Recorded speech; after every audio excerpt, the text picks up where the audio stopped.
What's up, guys? We just got back from Elberton. So it did not go as planned for me. I did not shoot that well today.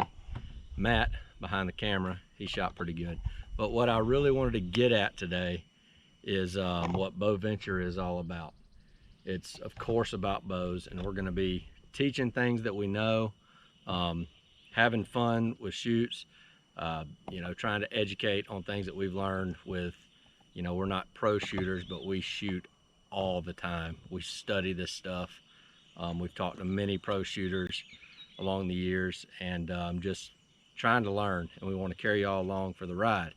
But anyway, our main objective in bow venture is spreading the word of Jesus Christ. He has really done a lot for me in my life, and if you don't have him, I highly suggest giving him a try. I struggled for years and years and years with drinking and just stuff like that got out of hand a little bit, and I hit my knees one night.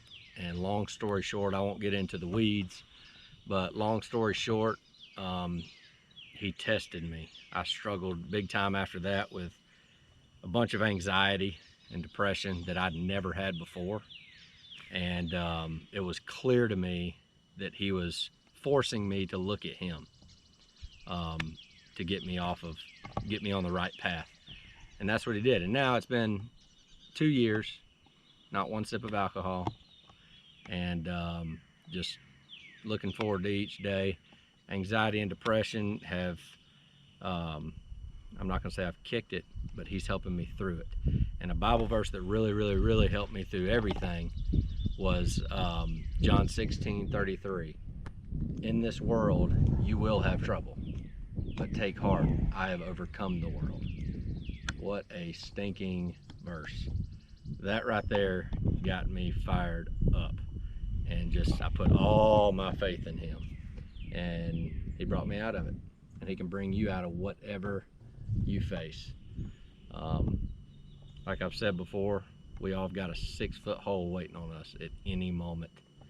Got to think about your eternity, so you can't go wrong following Jesus.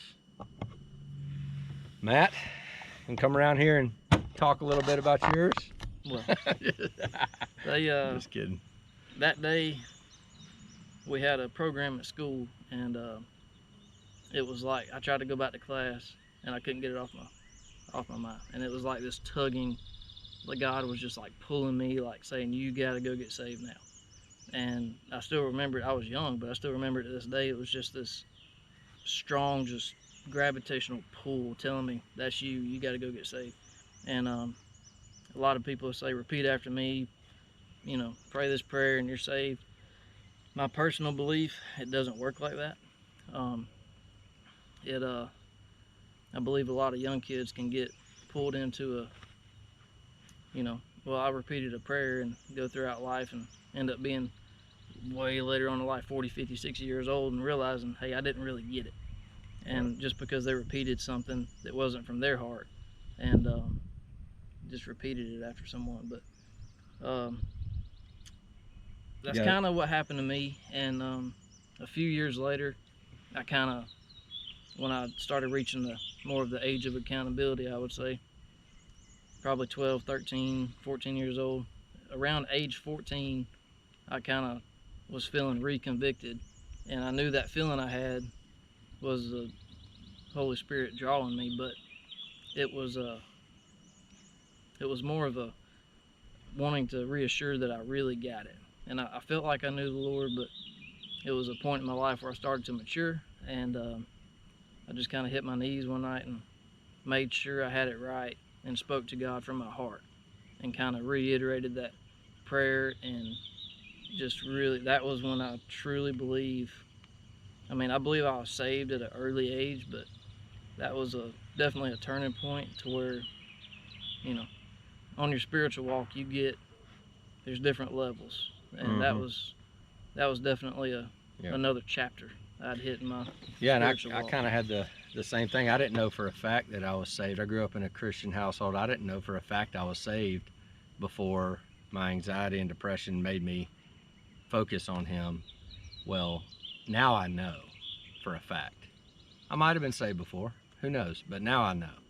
And it kind of reminds me, your story just then kind of reminds me of the parable of the seed, where some grow on rocky places, and Jesus is explaining basically that some people, they accept it, but it doesn't stick.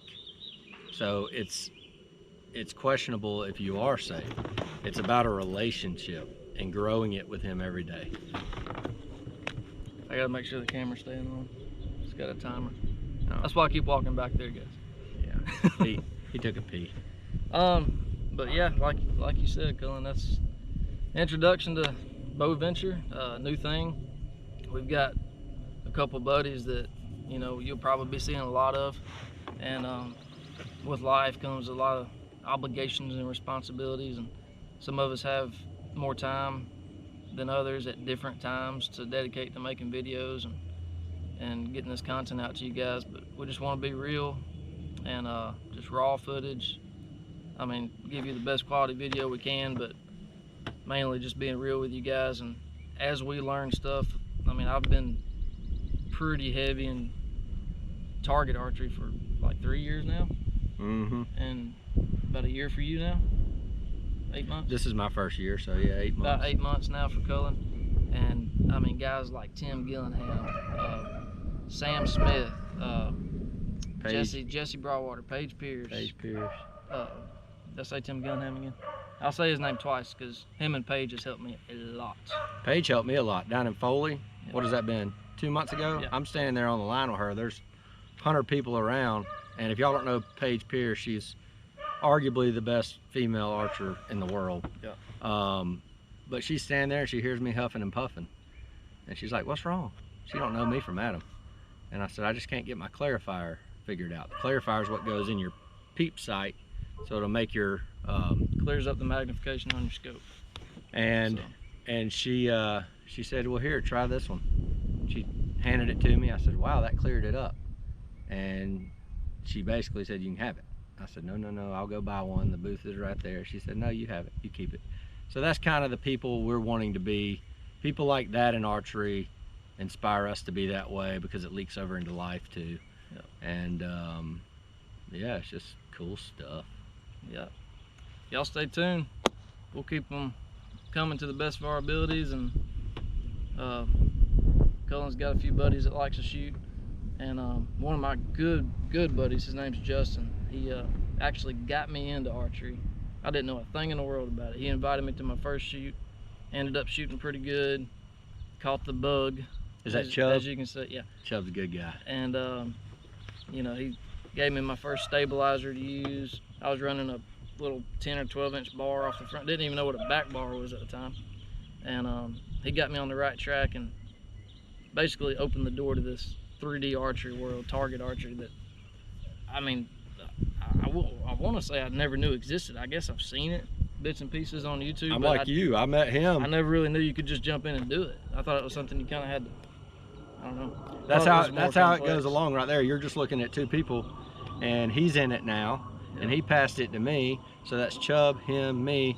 My son's out there with a bow wanting to shoot. I mean, it just multiplies. I got Justin, my other buddy Justin. He's in it now. Yep. So. Yep. It's fun stuff.